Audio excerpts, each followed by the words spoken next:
How's it going, folks? Fellow nerds, gamers, and horror enthusiasts, I am NerdxCorexCreep, and today we're doing something a little different. You see, today is the day that Mario dies. At least that's the conclusion all the folks over on Twitter are saying.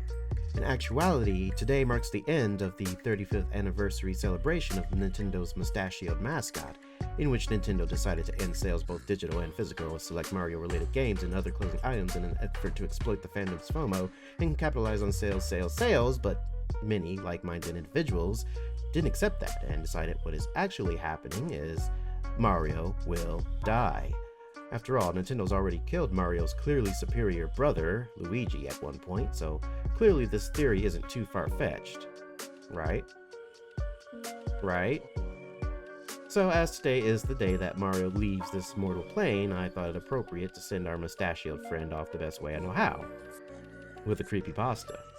So sit back, grab some coffee, and try not to cringe too hard at the legendary creepypasta, the one and only Dead Mario 64.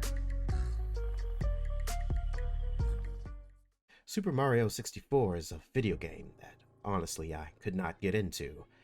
My friends always told me about how amazing and great it was, but I just couldn't bring myself to play it. I didn't like how it looked. I like games that are scary, such as Amnesia: The Dark Descent or Slender. Even at a young age, I watched scary movies and sort of strayed from bright and happy imagery. In school, I drew gruesome images of people being ripped to shreds, zombies eating brains, and many other disturbing pictures. As crude as they were, my teachers always told me to leave the room, but that didn't stop me. I continued and soon became somewhat insane.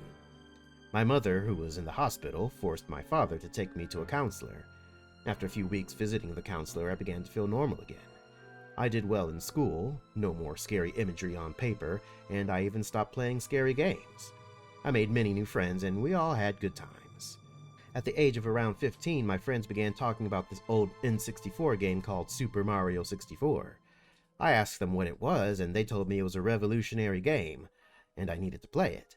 I told them I wasn't interested, but they kept pushing and pushing until I gave up and told them I'd give it a try.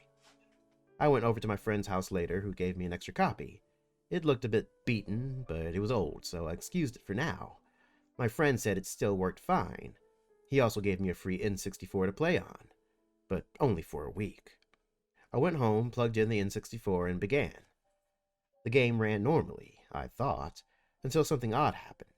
The title said, "It's me!" But then there was a loud, piercing noise that lasted a second, but it left a ringing in my ears for quite some time. Mario's head showed up and stared directly at me. My friend said you could tinker with the face on the main screen, so I clicked the A button on his face. Mario didn't respond. I clicked A again. Nothing. A. Nothing. A. Nothing. A. It disappeared. The head vanished. It didn't surprise me, for I thought it was normal. I continued to the file select, but there was only one with any data. Dead Mario, it said. I tried clicking on a new file, but when I did, the loud noise played again and forced me to play on Dead Mario.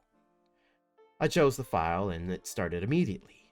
I was inside Peach's castle, but there was no Toad, no light, and only one door. The door was on top of the stairs, so I went towards it. Every inch I got closer to the door, a human-like laugh could be heard more and more.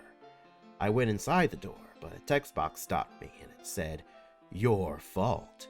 It then forced me inside, and the door vanished. The spiral stairs showed multiple pictures on the wall, and it was all the pictures I drew when I was little, but more detailed. At the end, there was another door. Another text box appeared, and it said, "He died because of you." It then forced me inside again, and the door disappeared.